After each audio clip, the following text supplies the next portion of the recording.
Hi and welcome back to my channel. Today's video is going to be a departure from my usual sort of theme. This is a review of the wonderful, elegant Lenovo Ideapad5. This is fairly new, it's just a little over a year old. And I thought I'd share with you its wonderful, wonderful features. See, this is the bottom of the thing, of course, it's upside down. As you can see, it's quite nice and slim. And it has the ports there, 2 USBs and an SD card slot on that side. And on this side, there's a HDMI, a USB-C, a headphone socket and the power in jack. So those are the connections you can make to it, and of course it's got all the usual features such as Bluetooth and Wi-Fi connectivity.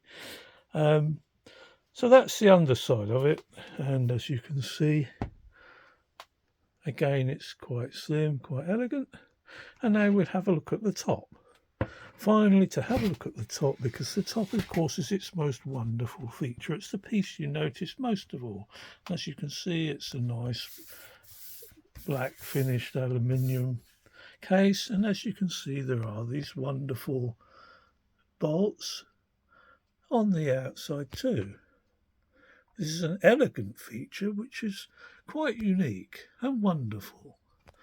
Just what you need, isn't it, to have these bolts stuck up on the outside. So maybe we should wonder why these wonderful bolts are here.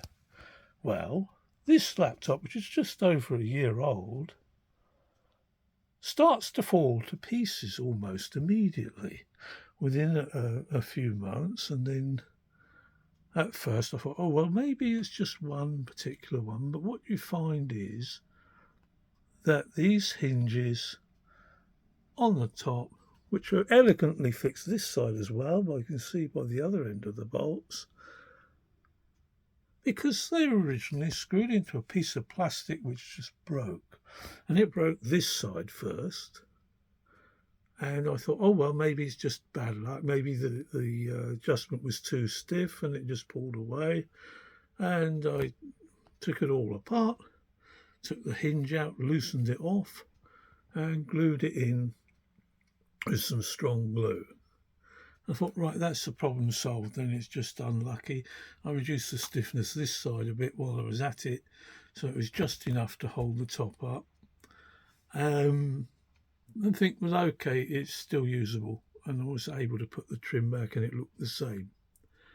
And then after a few more months, this side pulled away, and it pulled. The first thing you notice is this trim pulling away from the screen. And the first time I saw it on this side, I thought, oh yeah, the trim's just coming off, and I'll push it back. And then I found out that there was something underneath pushed forward, and that of course was the hinge itself that had pulled away.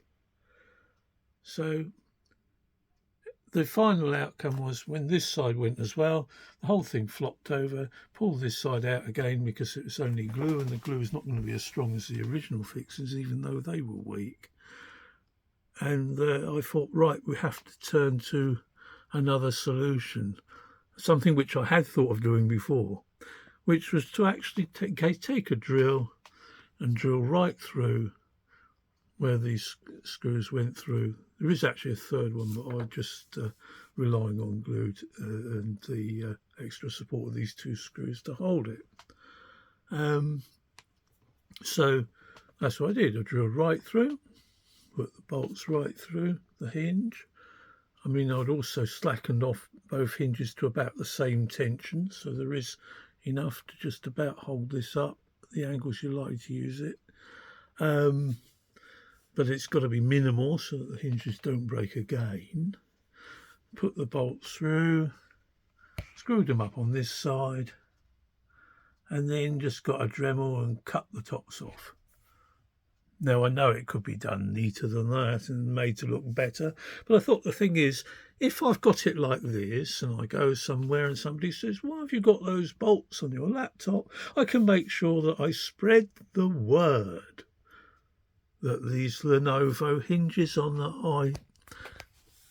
the Ideapad5 fail within months, probably usually just outside guarantee period. I've heard stories that if Lenovo are contacted, they claim it's not covered by the guarantee initially, but people have persisted and they have found out that actually it is, so don't be fobbed off. If you get one of these and it's within the guarantee period, they do have to repair it or replace it or whatever, but they do have to resolve it because they are covered by the guarantee. Don't be fobbed off by them. Anyway, I was going to go into all this, the review on this and how well it works and everything else, and it is a good laptop. It's got an excellent display, and it works very well, and as long as you don't mind the top falling off, it's fine. So I just thought, but I was going to say more, but of course I like to keep my videos short, and it looks like I'm beginning to run out of time. The only other positive feature that this had in the past tense was that when you closed the lid, it would go into sleep mode, and when you open the lid, it would start up wherever you left off. That no longer works, and I'm not quite sure how it knew when the lid was closed, so that's probably something that's been altered by all this messing about, which shouldn't have had to happen. So now I just shut it down as I would have done anyway in the old days. Each time I stopped using it, I just shut it down completely. It does seem to be holding up at the moment, and I'm just hoping that the back of this is strong enough now with the screws going through it to support it. Anyway, I thought you'd like to see my review on this wonderful laptop and why maybe you should consider not buying it. Thanks for watching, and goodbye.